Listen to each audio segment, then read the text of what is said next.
Good morning, everyone. Welcome back to the lecture. Today's our topic is share capital and what are the kinds of share capital. This is 12th class lecture, so let's go through it. सबसे पहले देखते हैं कि share capital होती क्या है. Let's see in the photo. अच्छा, share capital है क्या? ये होती है means the amount that a company receive toward the share capital. एक कंपनी हमने बनाई, हमको क्या हो गया, फंड की जरूरत पड़ गई, हमको कंपनी में एक्सपेंशन करना है और फंड की रिक्वायरमेंट, तो हम क्या करते हैं, शेयर कैपिटल इश्यू करते हैं. शेयर कैपिटल मतलब ये क्या रहता है, एज ए कैपिटल हम शेयर इश्यू करते हैं. और जिनको भी शेयर हम बांटते हैं उन्हें क्या बोलते हैं, शेयर होल्डर बोलते हैं. और जिन भी शेयर होल्डर को हम शेयर्स बांटते हैं उनसे हम क्या लेते हैं, मनी लेते हैं. तभी तो वो शेयर क्या बनती है, कैपिटल बनती है. और हम उसे रिकॉर्ड करते हैं किस नाम से, शेयर कैपिटल के नाम से.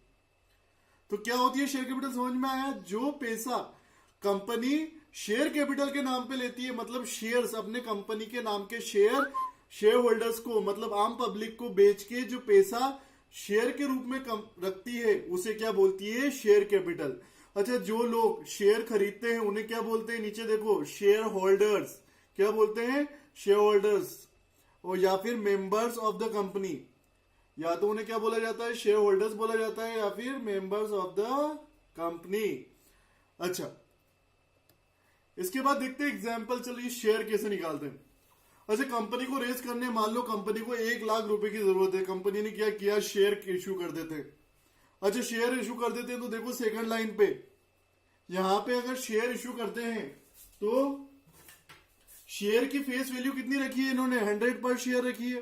कि 100 पर शेयर का एक शेयर की वैल्यू 100 रुपए होगी. मतलब आज मेरी कंपनी में मैं शेयर बेच रहा हूं तो एक शेयर मैं कितने का बेच रहा हूं, 100 रुपए का बेच रहा हूं. तो मुझे 1 लाख रुपए फंड, 1 लाख रुपए का फंड, मतलब 1 लाख रुपए मुझे रेज करना है, मतलब लेना है. तो मैं कितने शेयर मुझे इश्यू करना पड़ेंगे, देखें इधर, 1 लाख डिवाइड बाय 100 पर शेयर, तो कितना आ जाता है, 1000 शेयर. मतलब मुझे 1000 शेयर कंपनी को बांटने पड़ेंगे जनरल पब्लिक को, अगर उसे 1 लाख अमाउंट कलेक्ट करना है, शेयर कैपिटल को बढ़ाना है, अपनी कंपनी में शेयर कैपिटल को बढ़ाना है. तो उसे क्या करना पड़ेगा, कितने शेयर इश्यू करने हैं, सिंपल सा फॉर्मूला है, जितना पैसा जनरेट करना है वो डिवाइड बाय पर शेयर कितनी वैल्यू है, तो निकल जाता है आपको कितने शेयर आपको इश्यू करना है.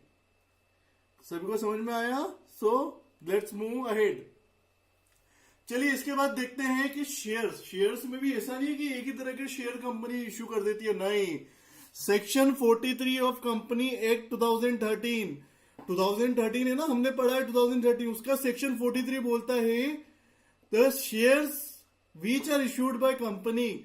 जो शेयर्स कंपनी इश्यू करती है वो 2 तरह के होते हैं, एक होता है इक्विटी शेयर और एक होता है प्रेफरेंस शेयर. अच्छा, इक्विटी शेयर और प्रेफरेंस शेयर होते तो ये शेयर ही है, इनके नाम पे पैसे ही लिए जाते हैं. अच्छा, इनके बीच में डिफरेंस क्या है, क्यों इनको अलग अलग है, तो ये शेयर ही, पर इनका नाम अलग क्यों रखा है, एक को इक्विटी बोला गया और एक को प्रेफरेंस बोला गया, ऐसा क्यों, दोनों में डिफरेंस क्यों है, एक को इक्विटी बोला गया और एक को प्रेफरेंस. तो डिफरेंस क्यों होता है देखते हैं.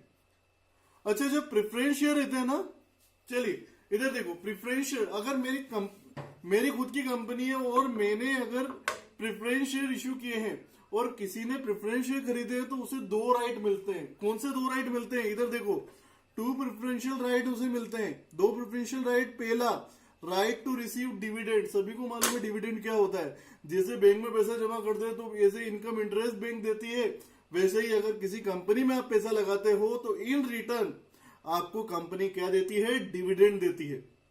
क्या देती है, डिविडेंड.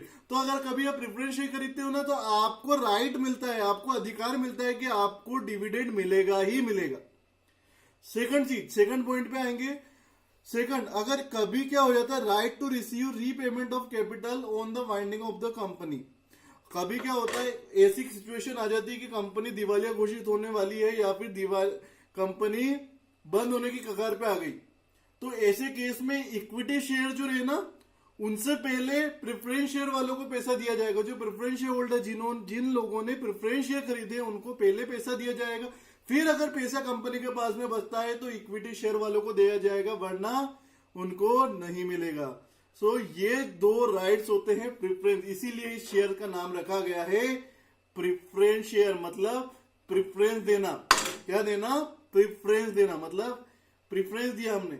और इक्विटी शेयर क्या रहते हैं? इक्विटी शेयर होल्डर रहते हैं, मतलब कंपनी के ऑनर, उन्हें जिन्हें बोला गया है। चलिए देखते हैं, थोड़ा सा हम प्रिफरेंस शेयर के बारे में जानते हैं। तो प्रिफरेंस शेयर के टाइप्स कौन से होते हैं, चलिए देखते हैं टाइप्स ऑफ प्रिफरेंस शेयर। तो विथ रेफरेंस टू बात करेंगे dividend, with reference to dividend, participation, surplus profit, convertibility and redemption. अगर हम बात करें टाइप्स ऑफ प्रिफरेंस शेयर की, तो सबसे पहले 4 तरह के प्रिफरेंस शेयर होते हैं। विथ रेफरेंस टू, पहला रेफरेंस टू डिविडेंड, सेकंड अगर सरप्लस प्रॉफिट होता तो उसका, थर्ड कन्वर्टेबिलिटी और फोर्थ रिडेम्पशन। चलिए एक एक प्रिफरेंस शेयर को हम एक एक इंडिविजुअल। पहला type with reference to dividend.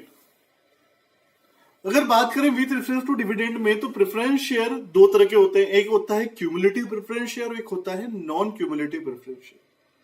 अच्छा, क्यूमुलेटिव प्रेफरेंस शेयर में क्या होता है? इसमें एक ऐसा राइट मिलता है जिससे कि अगर आपको प्रीवियस डिविडेंड, मतलब जो income share holders, preference share holders को दी जाती है, वो अगर नहीं दी है तो वो देना पड़ेगी इक्विटी शेयर होल्डर को पेमेंट करने से पहले। ये राइट किसमें मिलता है? क्यूमुलेटिव प्रेफरेंस शेयर में मिलता है। एग्जाम्पल, अगर मुझे इस साल का, लास्ट ईयर या उससे पिछले साल का भी डिविडेंड नहीं मिला है, तो मुझे वो पहले देना पड़ेगा प्रेफरेंस शेयर होल्डर्स को। जिसने प्रेफरेंस शेयर खरीदे हैं ना, उनको ये डिविडेंड पहले देना पड़ेगा। किनसे? इक्विटी शेयर होल्डर्स से पहले। जिन्होंने इक्विटी शेयर खरीदे ना, उनसे पहले देना पड़ेगा। किसमें? क्यूमुलेटिव प्रेफरेंस शेयर में। पर जो नॉन क्यूमुलेटिव प्रेफरेंस शेयर है, उसमें ऐसा कोई भी राइट आपको रिसीव नहीं होता कि आपको एरियर ऑफ डिविडेंड मिलेगा ही मिलेगा। Clear? Moving to our next type होता है प्रेफरेंस शेयर का with reference to participation in surplus profit. Participation surplus, इसमें भी 2 तरह के प्रेफरेंस शेयर होते हैं। पहला पार्टिसिपेटिंग प्रेफरेंस शेयर और दूसरा नॉन पार्टिसिपेटिंग प्रेफरेंस शेयर। अच्छा, पार्टिसिपेटिंग प्रेफरेंस शेयर में क्या होता है? After dividend paid to equity share holder of the preference share will also have the right to participate in the remaining profit. ऐसा होता है ना कि डिविडेंड दे दिया इक्विटी शेयर होल्डर, तो वैसे भी लास्ट में आते हैं, और उनको अगर डिविडेंड दे दिया उसके बाद में भी कुछ पैसा बच जाता है, तो जिनने अगर पार्टिसिपेटिंग प्रेफरेंस शेयर खरीद रखा ना, तो उनके पास में क्या होता है? एक राइट होता है कि वो रिमेनिंग बाकी जो पैसा बचा हुआ ना, उसमें भी हिस्सा अपना ले सकते हैं। पर नॉन पार्टिसिपेटिंग प्रेफरेंस शेयर में ऐसा कोई भी राइट आपको नहीं मिलता है कि अगर पैसा बच गया इक्विटी शेयर होल्डर को देने के बाद भी, तो आप उसमें से कुछ हिस्सा ले सके। ये दोनों में अंतर है, पार्टिसिपेटिंग प्रेफरेंस शेयर और नॉन पार्टिसिपेटिंग प्रेफरेंस शेयर। ये था with reference to participation in surplus profit. चलिए अब चलते हैं थर्ड प्रेफरेंस शेयर के टाइप्स पे, विथ रेफरेंस टू कन्वर्टेबिलिटी। अगर बात करें विथ रेफरेंस टू कन्वर्टेबिलिटी पे, तो कन्वर्टेबिलिटी पे भी 2 तरह के प्रेफरेंस शेयर होते हैं। एक होता है कन्वर्टेबिलिटी प्रेफरेंस शेयर और दूसरा होता है नॉन कन्वर्टेबिलिटी प्रेफरेंस शेयर। अच्छा, अंतर क्या है इन दोनों के बीच में? इन दोनों के बीच में डिफरेंस ये है कि it carries the right to be converted into equity share. ये जो कन्वर्टेबिलिटी बोला है ना इनने, मतलब आप इस प्रेफरेंस शेयर को इक्विटी शेयर में बदल सकते हो। ये देखो, अगर कन्वर्टेबिलिटी प्रेफरेंस शेयर है, मतलब आप क्या कर सकते हो? आप अपने शेयर को, प्रेफरेंस शेयर को इक्विटी शेयर में कन्वर्ट कर सकते हो। पर अगर आपके पास नॉन कन्वर्टेबिलिटी प्रेफरेंस शेयर है, तो आप उसे इक्विटी शेयर में कन्वर्ट नहीं कर सकते। मतलब आप अपना प्रेफरेंस शेयर देके उसके बजाय इक्विटी शेयर नहीं ले सकते। चलिए मूविंग टू अवर लास्ट अच्छा, लास्ट क्या बोलता है? With reference to redemption. अच्छा, क्या बोला है इसने? देखो, अच्छा, रिडेम्पशन से बात करें विथ रेफरेंस टू रिडेम्पशन, तो 2 तरह के वापस प्रेफरेंस शेयर होते हैं। एक रिडीमेबल प्रेफरेंस शेयर, एक इररिडीमेबल प्रेफरेंस शेयर। अच्छा, रिडीमेबल प्रेफरेंस शेयर कौन से होते हैं? they are redeemable by the company at the specified time, not exceeding 20 year from the day to. पर इनरिडीमेबल प्रेफरेंस शेयर में ऐसा नहीं होता, कंपनी उसे वापस नहीं ले सकती. Amount which can be return by the company to the holder of share when the company is wound up. पर ऐसी कंडीशन है अगर कंपनी दिवालिया घोषित हो जाती है या फिर मतलब वाउंड अप हो जाती है, खत्म होने की कगार पे आ जाती है, ऐसी सिचुएशन में वो क्या कर सकती है, अमाउंट रिटर्न कर सकती है. पर कंपनी एक्ट 2013 परमिट नहीं करता है कि आप इररिडीमेबल प्रेफरेंस शेयर इश्यू करो. कंपनी को ये डायरेक्ट इंस्ट्रक्शन है कंपनी 2013 के कि वो परमिट ही नहीं करता है कि आप इररिडीमेबल प्रेफरेंस शेयर इश्यू करो.